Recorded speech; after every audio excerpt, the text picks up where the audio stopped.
Bem-vindo e bem-vinda ao terceiro episódio do Future Proof Podcast. Estou aqui com o grande Edmar para falar um pouco das mudanças do mundo de AI. E uma semana só desde a nossa última gravação, eu acho que as quatro grandes, e aí se me corrija se eu estiver enganado, tiveram alguma notícia relevante na semana, né? Então o ChatGPT não só lançou uma nova versão no For como lançou o ChatGPT Image Generator, que basicamente flodou a internet de Estúdio Ghibli e várias outras coisas. Anthropic, o OpenAI anunciou que vai aceitar o protocolo MCP, que é o protocolo deles, então isso daí é super mega relevante. Google lançou o novo Gemini 2.5 e muita gente está falando que é extremamente impressionante que esse modelo está fazendo. E Grok, o XAI simplesmente comprou o X, né? Então foi um deal ali de cavalheiros, de mesmo dono, mas tem algo relevante para ser discutido. Então, cara, AI é assustador. Acontece coisa demais, né, Ed? Essa semana foi bastante forte. Eu acho que de todos os quatro, eu acho que seria legal a gente começar falando da geração de imagem, que é uma coisa interessante da gente começar a Total. discutir. Acho que tem uma coisa Acho que esse é o legal, tema. assim, acho que uma coisa legal que muita gente talvez não saiba, que tá acompanhando as notícias, a OpenAI ela foi pioneira na geração de imagem, né? O DALL-E, o primeiro, ele causou um alvoroço quando eles lançaram e demonstraram a capacidade do DALL-E.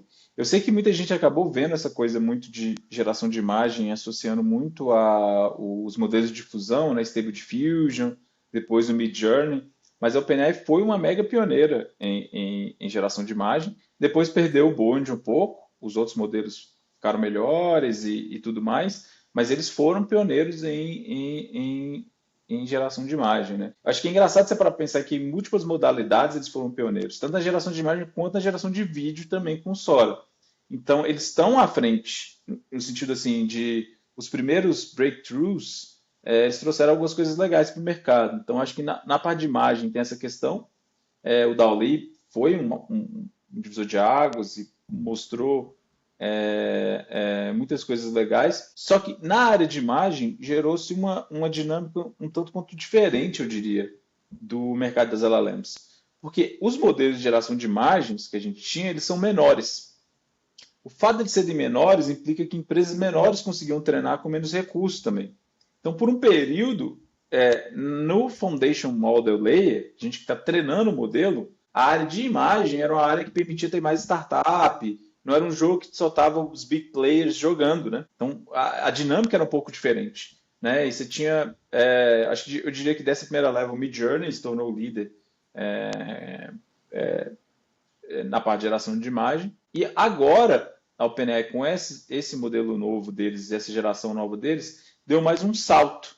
Então, eu acho interessante como muitos dos saltos de qualidade, a OpenAI ainda é a empresa que traz. Qual que é o salto? Não é só que as imagens são melhores, eu diria. Eu diria que ele tem capabilities novos. Primeiro, que sempre foi um problema com geração de imagem, é consistência de personagem. Então, por exemplo, você pode reparar que você vai no Midjourney ou vai a algum outro, você cria uma imagem, você cria uma segunda imagem, ela varia muito, então você não consegue reusar o mesmo personagem. A Midjourney até teve alguns features recentes disso para melhorar esse sentido, mas sempre foi uma dificuldade, né, muito grande. E o GPT-4o no modo de geração de imagem é muito bom em manter consistência. Acho que esse é um fator. Por que esse negócio da consistência é importante, gente? Porque se você parar para pensar, várias aplicações práticas demandam consistência. Se você for criar uma história em quadrinho, se for criar um personagem que você vai usar num desenho, você precisa de uma consistência daqueles personagens, de certo modo, né? Então tem várias aplicações ali que demandam essa consistência. O A brand segunda book, né? coisa. No fim do dia, só dando double down, basicamente o brand book de uma empresa é um sinal que você precisa ter consistência na entrega. E, e os outros modelos, eu acho que eles mostravam que eles eram muito poderosos, você conseguia gerar imagens, você conseguia fazer um meme, mas você não conseguia escalar isso, você não conseguia também Isso. reproduzir em conjunto com outras imagens de uma maneira que fosse consistente, né? Então, esse é um ponto muito É, relevante, eu acho, para trazer para a prática.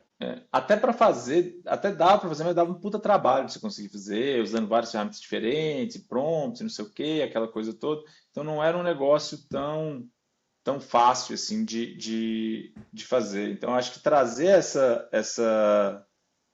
essa, essa consistência é legal. E de uma maneira tão fácil, assim.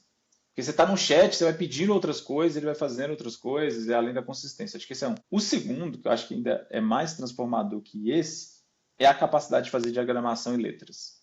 Eu acho que isso traz um poder muito grande para o modelo. Porque, vamos lá, antes você conseguia fazer parte do trabalho nesses modelos, né? Por exemplo, você criava imagem, mas na maioria das coisas que a gente usa imagem para, a gente usa imagem dentro de um contexto, usualmente de um design gráfico. Então, nesse design, você tem que ter letra, você tem que ter uma diagramação, você tem várias coisas ali que não é só puramente a imagem, que esses outros modelos não eram tão bons. Esse modelo é o primeiro modelo que realmente você fala assim, faz um infográfico. Ele consegue fazer um infográfico, ele consegue fazer uma capa de revista, vamos dizer. Tudo bem, você pode argumentar que ainda não é tão bom quanto um bom design, mas já é melhor do que a maioria das pessoas conseguiriam fazer usando ferramentas de design. Então, você está num limite ali que já começa a ser útil. É bom o suficiente para ser útil. Essa capacidade de diagramar, de colocar letras, de organizar o conteúdo em si. Aí eu acho que A mesma coisa que aconteceu para código, para texto, né? Cara, não é bom o suficiente como quem está acima da mediana, mas ela é boa o suficiente para ser útil. Então acho que é basicamente a mesma coisa que está acontecendo agora para o design, que aconteceu para outras categorias antes. Eu acho que tem essa alteração, chegando no limite que é bom o suficiente de entregar o trabalho inteiro. Eu acho que esse talvez seja a chave para a gente entender. Que a imagem, na maioria das vezes, para a maioria das coisas práticas, a imagem ele é um meio. Ele não é o trabalho completo do que você precisa.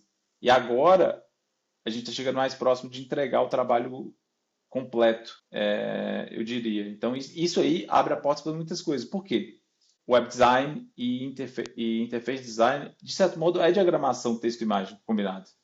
Então, implica que esse modelo também serve para design de aplicações, que várias pessoas tentaram, tem algumas startups que estavam nesse nicho, inclusive, especificamente nesse nicho, mas assim, os resultados dessa geração de imagem do GPT, acho que os seus primeiros resultados de web design que eu falo, putz, é usável isso aqui, esse componente, essa landing page, né? E obviamente a gente tem que lembrar que isso é o pior que esse modelo jamais vai ser, né? Então a tendência daqui para frente é que ele vai melhorando nesses aspectos também, né? Uma vez que você atinge esse breakthrough entre não conseguia fazer para consegue fazer mais ou menos, a partir daí a gente vai ter uma melhoria constante, ano a ano, de treinamento, etc.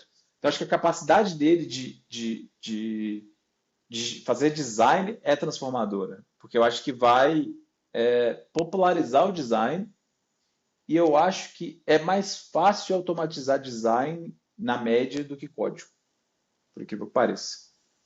Você acha que é mais fácil automatizar design do que código? Deixa eu tentar destrinchar o que você falou. Então, o que você está dizendo é, código tem uma complexidade para entregar algo bem feito, que é basicamente muito maior, provavelmente, do que um design que uma empresa média precisa. Hoje ainda, as AIs patinam muito em planejamento de longo prazo, que é uma coisa que elas não são capazes de fazer, e muitos projetos de software atingem uma complexidade de longo prazo grande.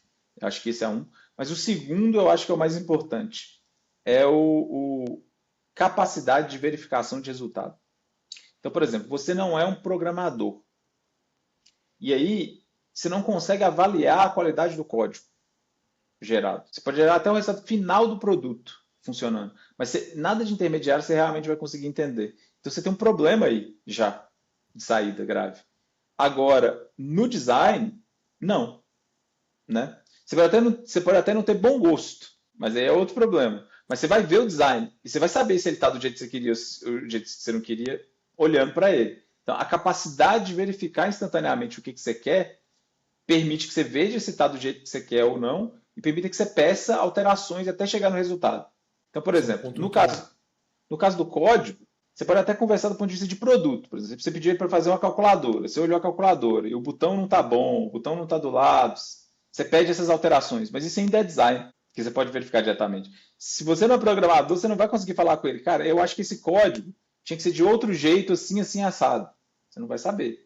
Você vai saber a funcionalidade, mas o código não. No design você pode opinar diretamente e, portanto, é mais fácil de automatizar o processo como um todo. E o fato de não demandar um processo de planejamento de longo prazo, muitas vezes, que é o que você precisaria num projeto de software complexo, me parece que é um job que ele tende a ter um shape que torna mais fácil se automatizar. Obviamente, você vai falar que tem a parte da criatividade, tem a parte do etc. Eu sei, um grande design talvez seja difícil de automatizar, mas o design básico do dia a dia, esse eu não tenho dúvida que é mais fácil de automatizar do que o código. Porque a gente tem que pensar até na natureza do trabalho, né? Então vamos dizer que a gente tem uma startup e a gente precisa contratar essas duas figuras, seja um programador ou um designer. Provavelmente o designer a gente vai contratar quase que por projeto. Tirando o primeiro grande trabalho de branding para desenhar a marca e tudo mais, provavelmente é por projeto. Então, os designers que eu contrato para os meus projetos é basicamente eu preciso X, Y, Z, eu preciso que você crie exatamente isso. Tem começo, meio e fim. Já um código, a interferência, a meia-vida é muito mais longa, né? Até por isso que ninguém recomenda a pessoa contratar uma software house. Porque Isso. eventualmente vai surgir um problema ou você não está aprendendo ao longo dessa experiência, então não está se tornando um insight melhor. Então, a natureza do trabalho é muito diferente, né? De um e de outro. É, tem essa natureza no sentido de que também, vamos dizer assim, o código é um meio para um resultado final. E as pessoas interagem com o resultado final do código e não com o código em si. Que implica que a pessoa acaba não tendo a intuição necessária para entender por debaixo dos panos como que aquele código está funcionando em Sim. si. Né? É como se você estivesse, por exemplo, lidando com um produto de eletrônica, em que você está vendo o produto ali, né? Se interage com o produto, com a televisão, etc., mas você não sabe falar do circuito, o que tinha que mudar no circuito. Você pode falar no formato do produto, nos botões que você aperta, no que ele interage, mas os circuitos, como os circuitos são feitos, como que eles poderiam ser melhor ou pior, se você não tem aquele conhecimento, você não é capaz de opinar. No caso do design, você tem uma chance melhor. E tem uma questão também que no design é mais fácil você, por exemplo, pegar um design que existe, combinar com outro, falar faz parecido com isso, faz diferente com isso. Então a linguagem ela permite algumas coisas no sentido mais gráfico em si, no sentido da qualidade que está sendo gerado. E tem muita Pois é. demanda, que na verdade é demanda de volume, né? No marketing, por exemplo. Você gera vários tipos de criativos diferentes para testar qual ad funciona melhor, por Exato. exemplo, né? Até quando surgiu, né? Quando eu tava lá ao longo do dia, aí eu comecei a brincar. E aí a primeira coisa foi testar algo que fosse bom para mim, que eu preciso de designer. E o outro foi pegar de alguns amigos. Então eu sou muito amigo de um cara que tem empresa que é a Dobro. Eu falei. E ali foi, deixa eu testar de produtos de alguns amigos que não são do mundo de AI, mais para mostrar, olha, realmente tem algo grande. Eu peguei uma imagem do Instagram, assim, totalmente aleatória, só tirei print screen e eu fiz um prompt bem ruim. Tipo, esse prompt aqui não tem nada. Eu só falei, pô, faça algo maluco e faça um ad que seja incrível para atletas. Eu não botei zero, qual é o valor da marca e tudo mais. Viu essa propaganda? Tá boa? Tá 6, assim, vai. Dá para trocar esse texto, dá para você digitar no Figma, mas a imagem tá super clara. Você consegue. A betalanina, que é o produto, tá em evidência. Tem um atleta ali que passa essa questão do vigor, que é o que a marca vende. Então, tem um ad nota 7 a partir de um prompt horrível que me deu zero trabalho. Então, acho que Ca- esse é o ponto. Cara, E, mas, quando eu vi você postando isso aí, eu fiquei surpreso com a qualidade. Foi melhor do que eu achei que ia ser. Me pegou um pouco desprevenido, assim. A qualidade, pelo sentido seguinte, tem uma coisa nesse Edge aí, que para quem não é designer, para quem não é de fotografia, etc., às vezes não fica muito claro, que são as cores, mas não as cores diretamente no sentido das cores só, das cores que estão sendo usadas, mas o color grading do Edge como um todo, que é um trabalho sim. de edição de design, tá combinando, entendeu? Não tá, Pô, não tá desarmônico o color grading, etc. Óbvio, não é o melhor trabalho do mundo, mas, por exemplo, poderia ser que ele gerasse a imagem do cara, percebe as cores que o cara está vestindo, percebe o grading do tonalidade de pele dele, etc, etc, o quanto que combina com o resto, ficou melhor do que eu estava esperando. Então. Pô, e pra mim uma das partes mais impressionantes é a beta-alanina, o pó saindo por trás dele, em diferentes tonalidades, mais forte, mais fraco, e tem uma nuvem É. atrás da imagem. Tudo isso, eu juro, foi feito a partir desse prompt ridículo. Tipo, e imagine quantas variações dessa imagem podem ser criadas quando no momento que você começa a trabalhar. Quantas variações dessa imagem pode virar ads, que pode virar meta ads. E outra coisa que eu comecei a fazer foi eu entrei na biblioteca de anúncios da Meta. Então, basicamente, você consegue ver qualquer competidor, qualquer anúncio que ele está fazendo, e você consegue mesclar para criar a sua própria seu próprio Face Ads, sua própria propaganda no Insta, no TikTok. Porque você consegue ver através da biblioteca de anúncios. Então se tornou ridiculamente barato copiar alguém. Sim, Tipo, se tornou sim. cidículo. Ridículo. Então, é sobre E você aplicação.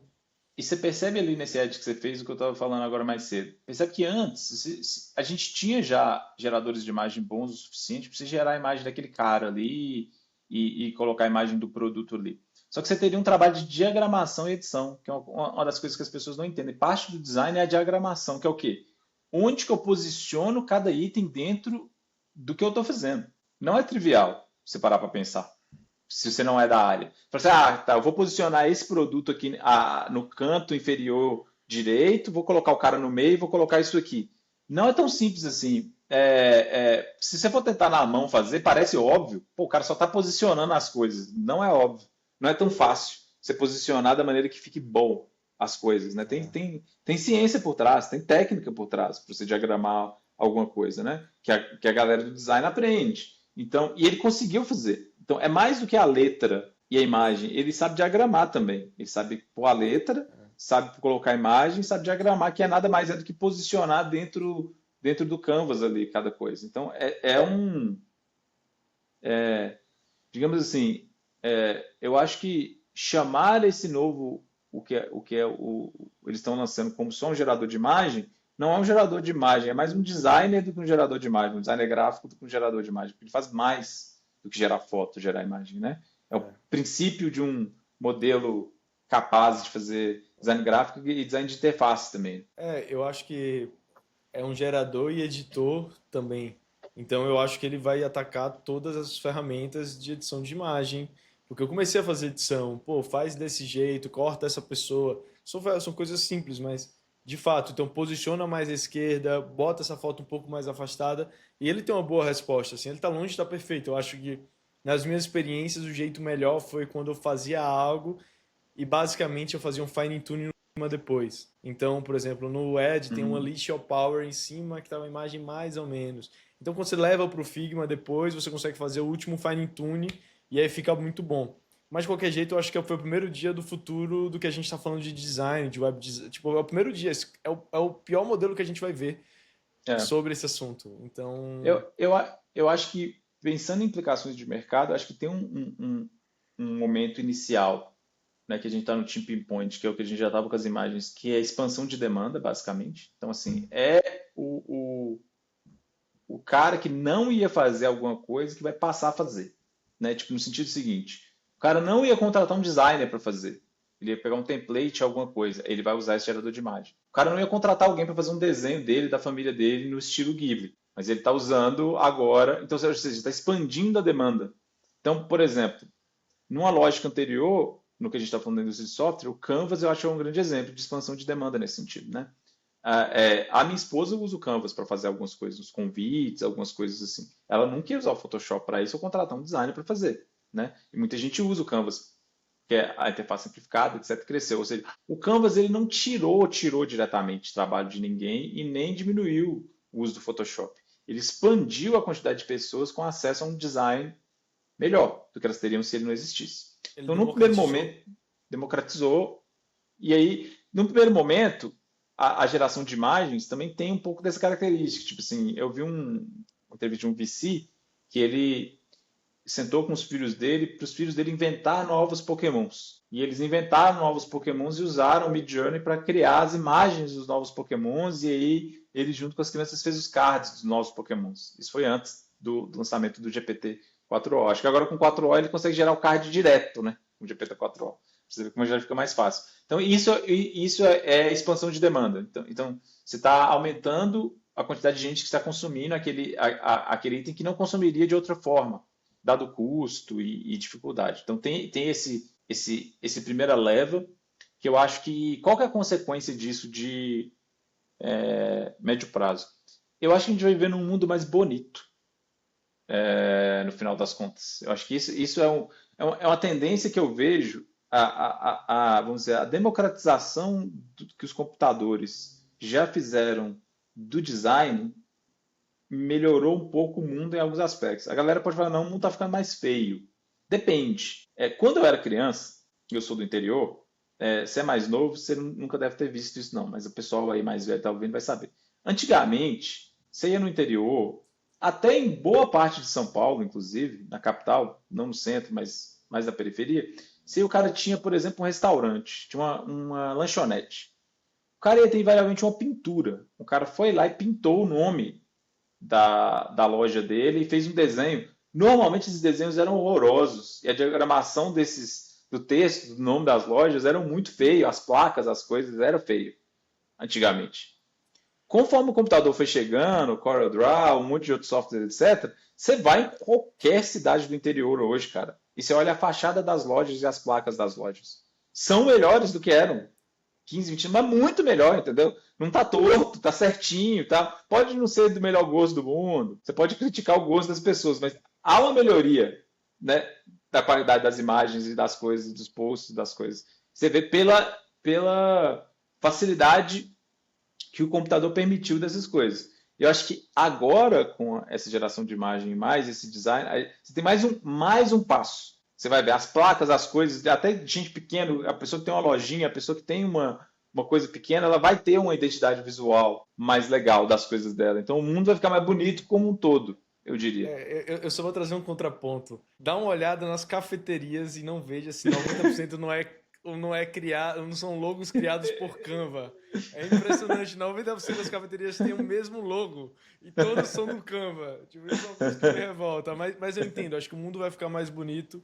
E aí uma pergunta a Tal, gente tá... tal, Fala aí, desculpa. Só uma coisa, talvez o mundo fique um pouco mais bonito, porém fique um pouco mais monótono. Fica muito mais chato na minha visão em alguns aspectos, É, assim.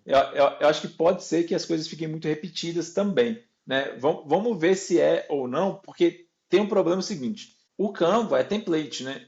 O GPT-4o gera qualquer coisa, né? Então talvez aí implica que não exista tanta similaridade. Eu acho que o que vai ter uma similaridade estética, de uma estética combinada. Eu acho que as cafeterias é um problema maior do que só logo. Quando eu estava morando em Viena com a minha, é, com a minha noiva, a gente foi num café lá, eu sentei com o café com ela e falei, olha para esse café aqui, presta atenção. Esquece que a gente está em Viena, que a gente está sentado aqui. Olha ao redor, olha esse lugar. A gente não podia estar em São Paulo, 100%. Não tem um café igual esse em São Paulo.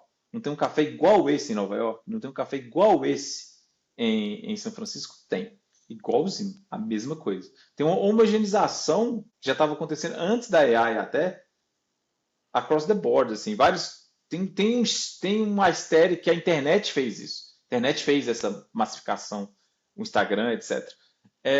Fica a dúvida se essas gerações vai acelerar esse processo ou vai modificar esse processo de alguma maneira, talvez. Porque você vai permitir mais aesthetics com mais facilidade. Vai baratear, né, a geração. O que você acha? Eu acho que com certeza eu sinto que vai ter mais homogeneização, então a gente vai tender a gente vai para um caminho que as coisas vão ser muito mais parecidas. E eu sinto que no GPT-4 ou nessa geração de imagem a gente vai ter muito remix, porque eu acho que a ferramenta de remix dela é muito boa. Então eu acho que vai ter muita cópia. Aquilo que eu falei. Cara, quem estiver escutando, faça esse teste. Entra na biblioteca de anúncios e peça para copiar usando o seu logo. Você vai ficar assustado com o nível de qualidade e quão fácil fica copiar um concorrente que às vezes contratou um designer super bom para fazer um ads. Acho que aí vai ser muito mais um desafio de quanto você vai conseguir escalar, fazer isso na escala gigantesca, e eu acho que aí vai ter uma resposta boa. Do outro Eu acho que lado, acho que tem uma pressão para você ser diferente também, né? Para você se destacar de certo modo, com é algumas isso que eu ia coisas. falar. Eu acho que esse vai ser o lado bom. Quem buscar ser diferente vai. Quem buscar se expressar a marca de um jeito novo, vai ter uma vantagem competitiva de largada. Vai ser mais É, forte. e eu acho que vai ficar mais fácil fazer isso. Esse que é o meu Sim. ponto. Porque pensa no seguinte, você tem um quadro ali atrás de você do Hokusai, por exemplo. você pode querer impingir aquele aesthetics nas coisas que você está fazendo. Tem 1 milhão de artistas, 1 milhão de potenciais aesthetics que você pode mesclar e usar na geração do que você está fazendo, que vai permitir ser muito mais fácil fazer isso acontecer no futuro. Então, e a pressão para você ser diferente vai ser isso. Acho que no Midjourney já tem isso um pouco. Por exemplo, no Midjourney você pode criar os seus estilos, né? Você vai mostrando as imagens que você gosta e ele vai meio que treinando o modelo para você de acordo com aquele aesthetic e depois você pode usar aquele aesthetic nas próximas gerações do que você vai fazer. Então, esse nível de customização fica muito mais fácil de fazer. Acho que nem todo mundo vai fazer, né? Eu acho que a barra vai subir, vamos dizer assim, a barra do fast food vai subir e vai homogeneizar, mas para se destacar também, as pessoas vão estar usando estilos diferentes, tentando mesclar esses estilos simultaneamente, até com mais facilidade do que a gente consegue fazer hoje, né? Então vai ser interessante. E eu acho que uma coisa, eu não sei se a gente chegou a comentar sobre isso antes ou não, é que aí falando um pouco de conteúdo, né, de outro mercado. Vamos falar um pouco de mídia, conteúdo, Instagram e mídias de modo geral, né? Todas as plataformas. O aesthetic e o design, mais do que o design, o aesthetic como um todo, na produção de conteúdo, principalmente como a gente caminhou para uma produção de conteúdo visual, ele é também um ponto de diferenciação. Ele é parte dos produtos de conteúdo. E ter um bom aesthetics é um diferencial, né? Um vídeo bem feito, as cores, a fotografia do Instagram diferenciada, etc, etc, é parte do produto, né? Se você está falando de imagem, se você está falando de vídeo, etc, etc. E com esse caminho de democratização e barateamento, vai passar a ser menos diferencial no tempo. Porque vai ser mais fácil você fazer vídeos mais bonitos e imagens mais bonitas. E como vai ficar mais fácil, ele perde o diferencial. Por que ele perde o diferencial? Porque o diferencial vem da escassez. Quando algo vira abundante, não tem como algo ser simultaneamente abundante e diferencial. E aí eu acho que a gente vai passar por um período engraçado nesse sentido. Que, assim, antigamente você podia ver o diferencial de uma marca para outra, se uma marca era mais rica do que a outra, pela logo da marca, pela identidade visual daquela marca, você saber, putz, essa marca aqui é o produto mais barato, esse aqui não é o produto mais barato, pelo visual, pelo design. Você não vai conseguir fazer isso mais. Não Então vai a gente conseguir vai fazer isso ver. mais. Então, esse é um ponto que eu acho muito relevante, que eu penso muito sobre. Acho que, mais uma vez, uma implicação clara é que o que não for passível de ser copiado, tipo isso aqui, a nossa cara, É. falando, acaba se tornando cada vez mais um dos últimos diferenciais, que vai ser muito mais fácil copiar todo o resto. Do outro lado, basicamente, essa é a lógica de todo o mercado, né? Todo mercado ele vive num eterno dilema de abundância e escassez. E se a gente pegar, vamos pegar um case completamente diferente, bora ver o case do Shopify. O que o Shopify fez no fim do dia foi empoderar uma porrada de gente que queria vender na internet de uma maneira fácil, dando uma loja virtual para todo mundo. E quando você olha os primeiros anos do Spotify, você vê que empresas como Allbirds, Caspers cresceram pra caramba. Mas ao longo do tempo, mais gente foi chegando dentro do Shopify, mais e mais competidores. E basicamente, essas empresas que eram líderes despencaram ao longo do tempo. Por quê? Porque tem mais abundância de concorrente. E, de certa forma, se está chegando uma abundância de aesthetics, eu acho que esse é o grande ponto, a gente está democratizando uma estética razoável, superior, a gente ter uma queda do valor da aesthetics, da estética, do design. Ainda assim vai ser difícil, mas essa é uma pergunta que eu me faço, né? Eu vi alguns depoimentos que o pessoal falava assim, eu consumo o produto, eu não consumo o método, então tô nem aí pro método. Cara, o que isso vai refletir no final? Por exemplo, para o Estúdio Ghibli, eu acho que esse é um bom exemplo. O que significa para o Estúdio Ghibli tudo isso? No momento que a gente consegue ter 100 variações a partir de uma estética que ele cria, que antigamente só ele teoricamente conseguia fazer. Eu acho que tem alguns diferenciais ainda que tornam o que eles fazem diferente, porque a pintura e o detalhe em cada quadro geram uma qualidade diferente do que você está fazendo, né? E eles não são só. Porque, quando você falou, eu até pensei uma coisa engraçada, né? Eu estava falando na estética, eu falei assim, estética é uma palavra perfeita para o que eu queria falar. Para que eu falei uma palavra em inglês, né? Tipo assim, sendo que podia ter falado perfeitamente em português, entendeu? É o costume de ficar lendo coisa em inglês, você acaba soltando as palavras em inglês sem E a estética nenhuma é diferente, né? necessidade. Tipo, você fala assim, a aesthetic, sei lá, acho que passa até um. A forma como o pessoal usa essa palavra lá fora tem um senso diferente do quando você usa estética, né? É, Estética parece tem, clínica aqui, sei lá, parece parece uma coisa clínica aqui. zoada. É. Não tem exatamente a mesma tradução do sentido, né? Deveria ser a mesma coisa, né? Deveria, mas não é. Deveria, mas Então eu não te é entendo, Ed, eu te exatamente. entendo, eu te Mas entendo. não é exatamente a mesma coisa. Eu só achei engraçado quando você falou a palavra, eu falei, putz, tem uma palavra perfeita em português para o que eu estou falando, não tem necessidade nenhuma de usar em inglês. Mas enfim, acontece. A gente vai lendo muito inglês e tudo mais, acaba saindo de vez em quando, escapa, né? Algumas coisas. Mas eu acho que esse ponto do Estúdio Ghibli é que não é só como ele parece, é como a história é contada também, né? É qual a história que eles contam, que eles escolhem contar ou não. É um mix mais profundo do que só o, o, o Estúdio Ghibli faz sucesso não é só porque os desenhos são bonitos e fofos, é porque ele tem um pacote inteiro, né, daquela arte, né? Aquilo ali tá condensando no resto das coisas que ele está fazendo e inclui todo o resto. Então acho que não é só parte disso, eu acho, né? Acho que tem Sim. é um produto mais completo do que só aquele estilo. Então, nesse sentido, eu acho que não faz muita diferença. Quando você assiste um filme, você vê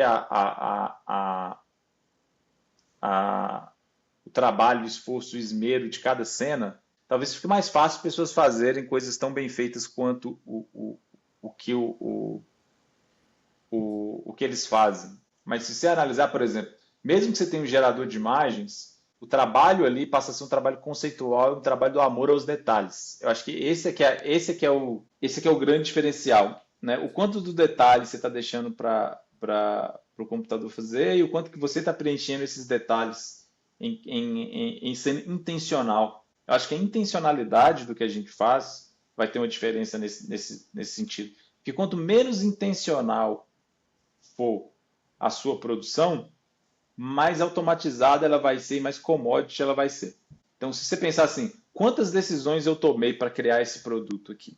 Quanto menos decisões forem suas e mais decisões foram feitas automaticamente pela AI, menos diferencial vai ter potencialmente, né? E obviamente, tem o nível das decisões também, né? Tem a questão da qualidade das decisões e da quantidade das decisões.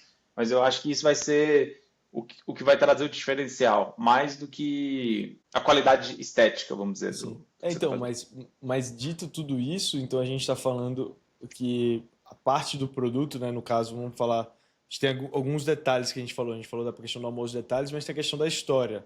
Então isso daí começa a ganhar cada vez mais valor também, né? Então o valor tá menos no design, na estética, mas muito mais na história contada. Então eu fico pensando no músico. Talvez daqui a um tempo a gente vai conseguir criar a partir da voz. Vamos dizer que a voz é a mesma coisa que o design do estúdio Ghibli. E a gente vai conseguir refazer a voz desse cantor em diversas formas que sejam interessantes, diversas músicas. O valor dele vai estar talvez mais no álbum, que vai contar uma história completa, que vai ter esses pequenos detalhes, do que numa música só. Porque a gente vai ter Cara, milhares de versões de mini músicas que a gente pode eu recriar. não, eu não acho que para muita coisa, aí eu separo em duas coisas diferentes. Para várias áreas de produção intelectual e cultural, a gente não tá, não tem gargalo de supply, de oferta. E, portanto, eu não acho que vai fazer diferença nenhuma. Nenhuma. Nenhuma. No sentido seguinte, pense em várias áreas, por exemplo. A quantidade de pessoas neste momento em Los Angeles tentando ser cantores, meu, quantidade de gente nesse momento tentando escrever música, tentando ser cantor, não é pequeno. Pode parecer pequeno para a gente, mas é muita gente. É uma indústria muito complexa, muita gente. A quantidade de pessoas tentando ser escritor, vai em qualquer site de fanfic para você ver a quantidade de gente escrevendo história, a quantidade de gente escrevendo. Não é pequeno. É muita gente, é muita produção. Ou seja, O que eu acho que vai acontecer quando a gente democratizar várias áreas, a gente vai matar o sonho de muita gente. Que é o seguinte, é porque tem algumas áreas que são difíceis de você fazer. Então, por exemplo, livro, é fácil você matar o sonho do cara porque ele vai escrever uma história e ele vai perceber que é ruim, porque ele consegue escrever a história dele. Filme, não. Filme é caro. Então, o cara nunca vai fazer o filme que ele tinha na cabeça dele. Quando for barato, as pessoas vão perceber que ele não fez um filme bom, não é porque ele não tinha como fazer o filme bom, é porque ele não conseguia fazer o filme bom mesmo. Ele não conseguia compor uma música que vai fazer sucesso mesmo. Não é um problema técnico, é um outro problema. Né? Se você dá para as pessoas a habilidade técnica de criar as coisas, não vai fazer com que elas façam coisas boas necessariamente. Porque o problema vem de um outro, é um problema anterior, que é a criatividade, é o momento certo, é o posicionamento daquilo que você está fazendo. Então, por exemplo, na indústria da música já se popularizou bastante, se for pensar no tempo. Hoje o cara com uma mesa de som, com um tecladinho, etc., putz, o cara faz coisa demais, demais, demais, e não é à toa que foi barateando o tempo a produção e a geração de letras, e muita gente compõe, etc. Mas ainda há um problema de qualidade. Né? A gente não tem mais sucesso ou coisas boas surgindo, não é por falta de técnica para poder produzi-las, mas por falta de boas ideias. As boas ideias são mais raras do que as pessoas acham que são. Eu acho que tem na área nossa de tech tem um negócio muito que a galera fala, a ideia não vale nada, o que vale é a execução. Essa frase ela tem um problema porque ela está confundindo duas coisas, uma ideia e um conceito. Acho que essa frase ela faz mais sentido se você trocar ideia por conceito. Porque a execução nada mais é do que uma sequência de boas ideias. Entendeu? Isso é uma boa execução. Não é que você teve uma grande ideia e executou. É que executar bem qualquer área minimamente complexa é composto de vários problemas, várias soluções, várias ideias ali em conjunto. Né? Então, o conceito não vale nada sem execução. Mas a execução em si é uma série de boas ideias. É nisso que eu estava falando da decisão. Um filme do Estúdio Ghibli, que é uma obra-prima, não é só uma ideia, um conceito de um filme. E se a gente tivesse uma menina que se perde os pais e ela entra em outro mundo e um castelo? Isso é um conceito. Converter esse conceito em um item final é um gazilhão de ideias. E o que são essas ideias? Cada decisão que é tomada, cada cena que é feita, isso é execução. E execução e ideias, elas andam em conjunto ali, né? Uma boa execução é uma conjuntura de boas ideias. E falta boas ideias no mundo. A gente precisa de uma abundância de boas ideias. É porque as pessoas acham que as ideias delas são boas. E que todo mundo tem uma boa ideia. Não tem. E Ed, eu estava conversando essa semana com um amigo, com o Vitor Pajaro, o nome dele, e ele falou uma frase que me relembrou um pouco do que você está comentando.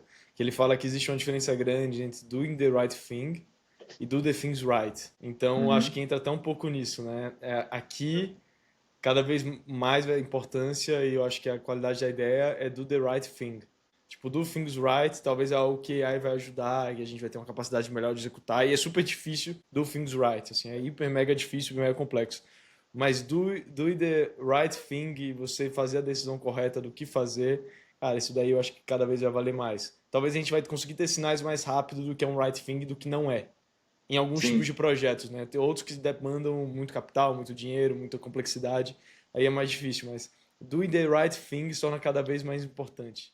Eu vi alguém tweetou isso um tempo atrás e tal, e eu tenho até escrito algumas notas sobre isso, que é um texto que eu quero eventualmente escrever. Que assim, um dos maiores mitos que eu acho que tem aí do lado de business e empreendedorismo é um vírus mental, um mind vírus, que se espalhou no mundo e que já causou mais desastre em negócios que eu diria que poderiam ter sido bons e ter sido sucesso do que qualquer coisa, é essa ideia de que os detalhes não são importantes. É essa ideia de que você pode delegar os detalhes. E de que o big picture é o que interessa.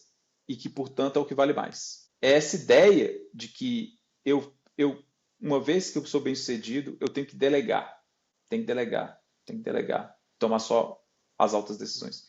Isso é uma bobagem tão grande, mas tão grande, e o resultado disso é um só: mediocridade.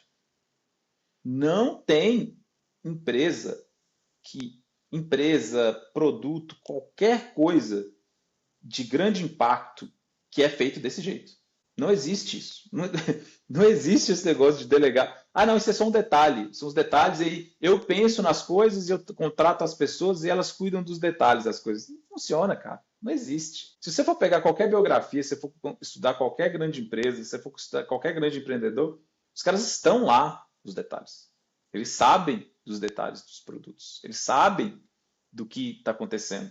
Eles estão ajudando a orquestrar cada detalhe do que a empresa tem que fazer e do que tem que ir para frente. Não significa não delegar, mas delegar as decisões, delegar as escolhas, delegar como que as coisas estão andando na empresa e achar que isso é uma boa gestão, vem de um pensamento abstrato, que acha que que existe uma técnica de gestão geral que serve para qualquer situação e de decisões gerais que servem para qualquer situação. E não serve. Os bons gestores são especialistas das suas áreas e no que eles estão fazendo, entendem muito do que estão fazendo. O cara entende do negócio dele, o cara entende dos detalhes, o cara tá lá, sabe? Se você pega as histórias, cara, sei lá, tem uma história muito boa do Steve Jobs, por exemplo, que tem até na biografia do Zachary Walterson. Eles estavam para produzir um produto, eu não lembro se era o iPod ou o iPhone ou coisa assim. E ele estava discutindo com os engenheiros se o chip, processador específico que eles estavam usando, era capaz ou não de fazer o que ele queria. E o engenheiro virou para ele e falou: não é capaz de fazer. Ele falou: cara, eu acho que consegue fazer assim. Não consegue fazer isso? Não consegue. Ele foi para o escritório dele, pegou o telefone e ligou para o CEO da Intel, entendeu? Acho que da Intel ou da HP. Ligou para o cara e falou assim: ô, esse chip seu aí, processador, faz isso ou não faz? Porque eu acho que faz, assim, assim, assado. Aí o cara explicou para ele: faz e tal, e tal, e tal. Ele voltou para o time dele. Perceba, o cara estava discutindo se o chip conseguia ou não conseguia fazer uma coisa, o Steve Jobs. Perceba, ele ligou para o CEO da empresa que fabricava o chip. E o CEO da empresa que fabricava o chip sabia se o chip fazia ou não fazia o negócio que precisava fazer. Né? Então, o apego aos detalhes não é uma coisa que pode ser... Assim, queria eu que fosse, que você pudesse delegar tudo. Mas não existe grandeza sem um apego aos detalhes. Se você está querendo produzir um produto maravilhoso.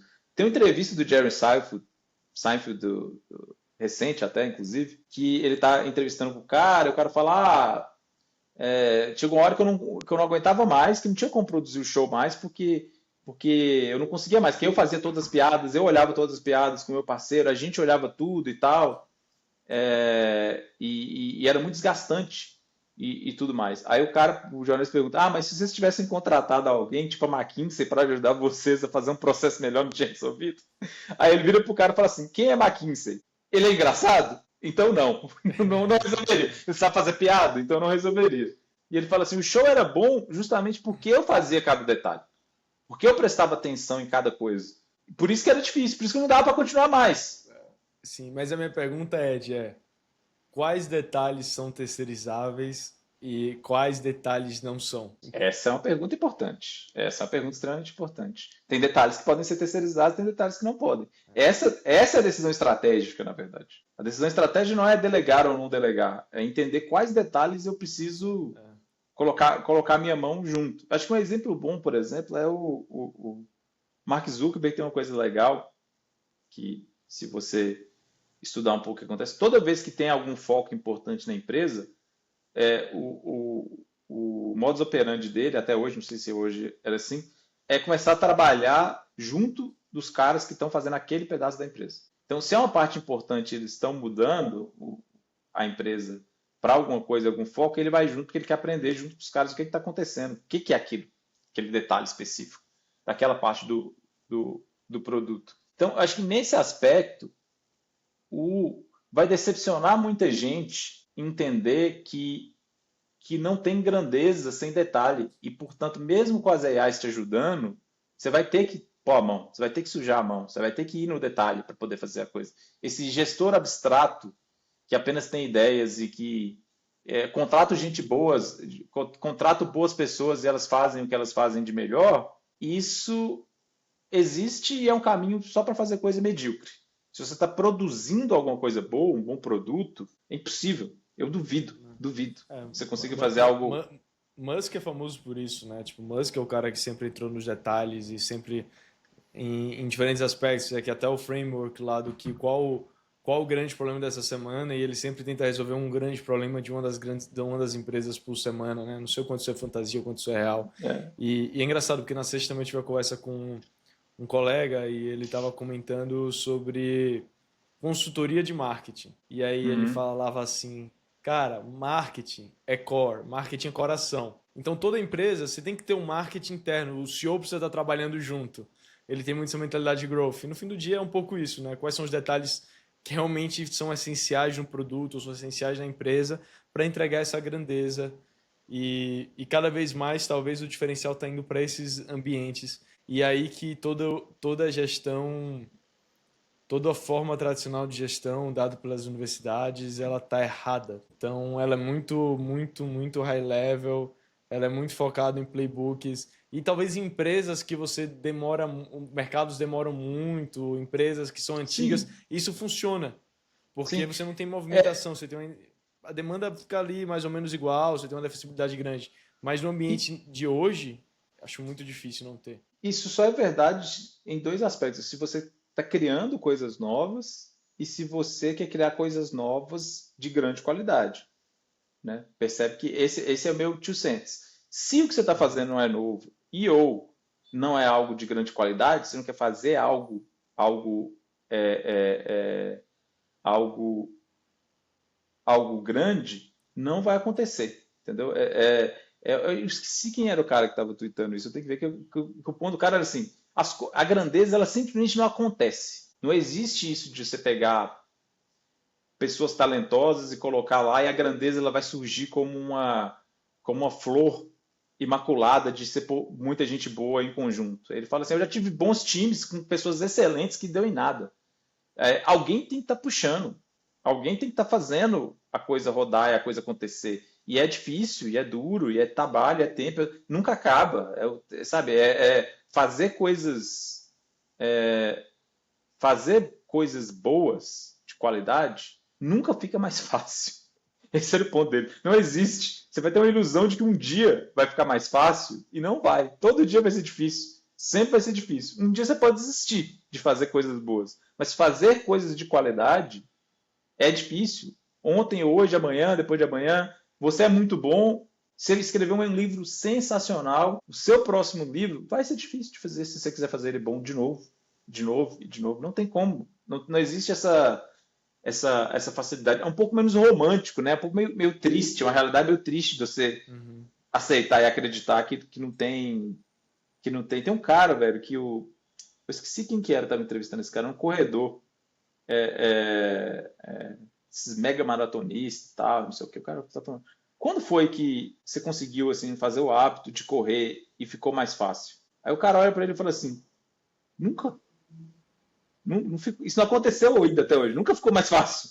Não existe mais fácil. Tipo assim, não tem um dia que eu acordo e falo assim, putz, hoje, olha que maravilha que eu tô acordando 4 horas da manhã para ir treinar. Não fica mais fácil, infelizmente não fica, entendeu? Eu acho que muita gente tem essa ilusão porque não tem oportunidade de criar coisas às vezes. Eu acho que a AI vai mostrar para as pessoas que mesmo se você tivesse os recursos para tal, você não conseguiria fazer. Porque você precisa de mais do que o recurso para fazer. Você precisa de outras coisas para poder fazer as coisas acontecerem. Talvez aí, em função disso, a gente vai acabar tendo mais qualidade, porque mais gente vai aceitar o desafio, talvez, né, Uhum. de produzir Você, coisas boas. no fim do dia, tecnologia ela é uma alavanca para você fazer mais. Então, talvez a gente tenha novas formas de ter mais e mais alavancas para amplificar o impacto, mas uma alavanca ela só funciona de acordo com o peso que você coloca nela, né? E esse peso humano não vai mudar. Então, talvez esse seja o grande ponto. Esse peso vai continuar precisando estar lá e essa alavanca tem um contrapeso da competição também que está cada dia mais insana em todos os mercados. Enfim, acho que aí tem várias discussões. Aí daria um livro só sobre isso. Mas de Só sobre fato, mas é isso. uma ótima reflexão. E isso é basicamente Eu, o Founder Mode, né? Que é, o Paul escreveu é muito sobre isso, que o Brian falou e teve vários CEOs começaram a entender e falar mais sobre esse assunto, que eles estavam guardando, acho que tinha um pouco de medo antes de É, trabalhar de uma forma tão clara, de que pô, ele precisa estar lá na operação, mas é basicamente é, follow the é, molds. é porque eu acho que tem uma coisa meio engraçada nisso, que é o seguinte, é porque tem uma,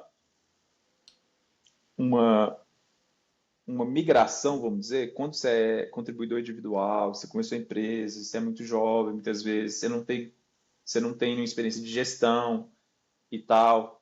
E aí tem essa questão toda do micromanaging, etc., que isso tudo existe. Então, existe ali um incentivo de que, para eu me tornar um gestor sofisticado, eu tenho que fazer isso tudo que todas essas pessoas estão me falando que é ser gestor, né? Eu não quero ser confundido com um cara amador, vamos dizer assim. Então tem esse push que faz muitos founders indo para essa linha e eu acho que às vezes acontece uma super correção para esse lado de gestão e estratégia e não sei o quê, que perde um pouco o outro lado, que é o que realmente esse cara tem de, de diferencial, que é que ele entende aquele negócio, ele entende aquele mercado quase como ninguém, ele entende aquele produto, ele tem a visão de para onde que as coisas estão indo, que ele quer fazer quer fazer funcionar, né, de certa maneira. Então, acho que isso está mudando agora um pouco. Acho que as coisas estão voltando para um. Acho que muitos desses founders que já estão bem nas suas posições e que já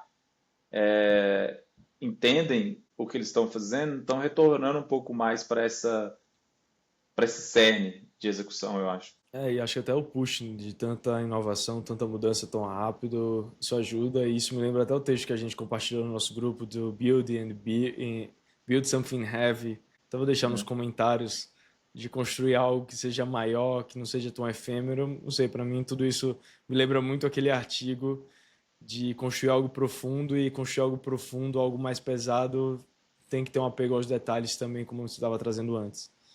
Então, Eu acho que no Brasil, particularmente, isso é um problema mais endêmico ainda, eu acho. Eu acho que aqui é raro você ver uma galera que realmente se apega aos detalhes das coisas. Dada a nossa dinâmica de mercado, e quando estou falando detalhe, estou falando detalhe dos produtos em si, de como que você. É raro. Tanto é que quando você vê uma empresa que ela se apega aos detalhes do produto, chama atenção. Sabe? Nubank sempre chamou atenção por ser um pessoal muito, muito. Nem sempre acerta. Estou dizendo que os caras executam perfeito. Mas você percebe que eles tentam, sabe? Acho que o Toby do Shopify, eu vi um corte de um vídeo dele recentemente, é, é, que é o diferencial tem que ser given a fuck, entendeu? A maioria das pessoas não se importa de verdade com o que está fazendo, entendeu? O cara realmente não se importa. Ele fala assim, você ficaria surpreso de quão alfa tem em você realmente se importar de fazer o negócio direito. É uma coisa tão idiota. Mas se você parar para pensar e sentar, você vai perceber que muitas vezes você está competindo com pessoas que não levam a sério o que elas estão fazendo.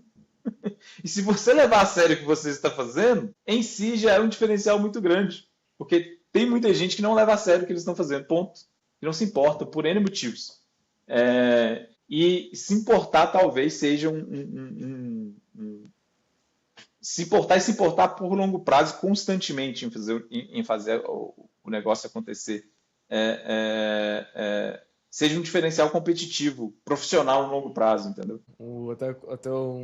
alguma vez eu fiz um texto, acho que recente, eu deixei um comentário que era o Importance Market Fit, e aí tinha a frase do Jobs, que aí era sobre outras coisas, sobre criar coisas importantes em mercados que importam. Então, basicamente, ele falava sobre essa questão de que fazer algo que importa para a maior parte das pessoas, ter uma missão clara, isso tem o benefício de trazer gente boa. Então, só mais um detalhe. Mas muito bom, Ed. Pô, adorei que no final a gente foi para uma discussão não planejada de founders e de grandeza e no fim do dia, trazendo por aspecto inicial, acho que esse é o grande aspecto, né? A gente tem um mundo em uma mudança muito relevante, a gente tem uma aceleração, a gente tem uma democratização e uma comodização de uma habilidade, mas tem alguns aspectos que são imutáveis. Então, o que não muda é a importância de buscar fazer de verdade algo que seja muito benéfico. Isso aqui é mais uma ferramenta que vai empoderar ainda mais quem quer fazer de verdade, quem tiver com a energia para fazer algo grande. Mas para Eu boa acho, parte das pessoas, acho que esse é uma das grandes mensagens. eu acho que o que vai acabar acontecendo com isso vai ser uma bifurcação cada vez maior das carreiras das pessoas com isso aí. Acho que assim, a